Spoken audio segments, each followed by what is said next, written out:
नमस्कार। आपका स्वागत है देश परदेश संवाद चैनल में।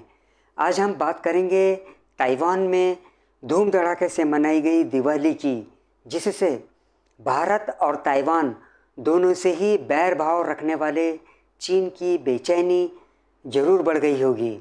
भारत में दीपावली रविवार 12 नवंबर को मनाई जा रही है, लेकिन ताइवान ने पहले ही बड़े उत्साह से दीपोत्सव मनाते हुए आतिशबाजी कर ली है। खुशियों भरे माहौल में दिवाली मनाते और पटाखे फोड़ते ताइवानी और भारतीय नागरिकों की तस्वीरें और संबंधित समाचार ताइवान से आ रहे हैं। ताइवानी मीडिया में भी दिवाली उत्सव की खबरों को प्रमुखता मिली है। ताइपे सिटी गवर्नमेंट और इंडिया ताइपे एसोसिएशन के संयुक्त तत्वावधान में यानपिंग रिवरसाइड पार्क में रोशनी का त्यौहार पिछले दिनों मनाया गया, जो ताइवान और ग्लोबल साउथ की अगवा भारत के बीच बढ़ते दोस्ताना रवैये की ओर इशारा करता है। ताइवान की सरकार ने न केवल दिवाली ही धूमधाम से मनाई, बल्कि चीन के विरुद्ध एक बहुत बड़ा न्योता भी भारत को दे दिया है। ताइवान के विदेश मंत्री जोशिए जोसेफ वू ने सर्वप्रथम तो फूलझड़ी जलाई, जिसकी जलन चीन को अच्छी तरह से महसूस हुई होगी। उसके बाद ताइवान ने वो बात कह दी जिससे भारतीयों का दिल खुशियों से भर उठा। ताइवान ने कहा कि हमारी प्रमुख कंपनियां अपने प्रोडक्शन यूनिट्स को भारत ले जाना चाहती हैं। ताइवान ने एक तरीके से भारत को खुले तौर पर पेशकश कर दी है। भारत से ताइवान कह रहा है कि अरे भाई, अब तो आप अपनी चीन की दुकान बंद कर दीजिए और हमारी कंपनियों को व्यापार करने का मौका तो देकर देखें एक बार। ताइपे में डिफैक्टो भारतीय दूतावास द्वारा आयोजित दिवाली समारोह में लगभग 1000 लोगों ने भाग लिया और आतिशबाजी और पारंपरिक संगीत, भोजन एवं सांस्कृतिक प्रस्तुतियों का आनंद उठाया।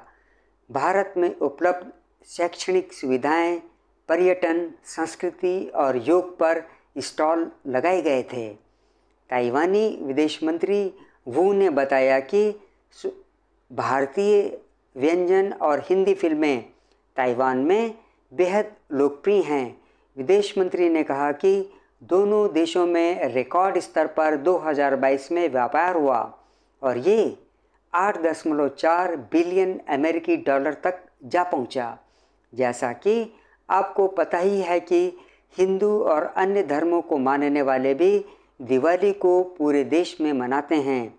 दिवाली बुराई पर अच्छाई की जीत और अंधेरे पर प्रकाश की जीत के जश्न का द्योतक है।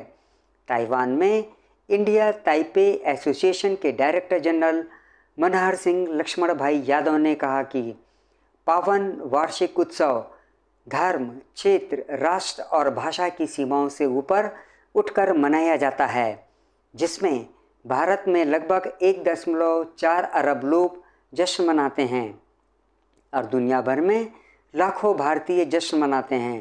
ताइवान ने कहा है कि सेमीकंडक्टर उपकरणों के क्षेत्र में वो भारत के साथ व्यापार को और बढ़ाना चाहते हैं।